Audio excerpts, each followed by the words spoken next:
Welcome to జస్ట్ అమని Jesus. ఆత్మీయ జీవితాన్ని నాశనం చేసే చచ్చినీగుల్లో 6వదిగా కోపము. ఎఫెసీ 4:26. కోపపరుడి కానీ పాపము చేయకుడి, సూర్యుడు అస్తమించే వరకు మీ కోపము నిలిచి ఉండకూడదు.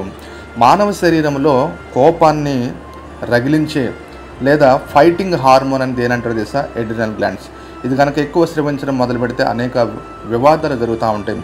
కయ్యను హేబెల్ గురించి మనం పరిచయం చేసినప్పుడు, దేవుడు కయ్యను అర్పణ స్వీకరించినప్పుడు తన సహోదరుడి మీద కోపం పెంచుకున్నాడు. కోపం కాస్త ద్వేషం అయిపోయింది. ద్వేషం కాస్త ఏమైపోయిందంటే హత్యకు గురి కావడం జరిగింది. ఈ భూమి మీద మొట్టమొదటి హత్య కయ్యను చేయడం జరిగింది. అతని జీవితం శాపగ్రస్తంగా మారిపోవడం జరిగింది.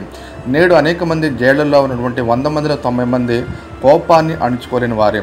అందుకే అంటారు, తన కోపమే తన శత్రువు, తన శాంతమే తనకు రక్ష. మోషే మిక్కిలి సాత్వికుడు, కానీ ఇశ్రాయేలు అతను శోధించినప్పుడు, సనిగినప్పుడు ద్రోహురాలను తిట్టి ఆ విధంగా దేవుని యొక్క కోపానికి గురి కావడం జరిగింది. వాగ్దానం చేసి చేరలేదు. కాబట్టి మన జీవితంలో కోపాన్ని అధిగమించడము. ఆమేన్.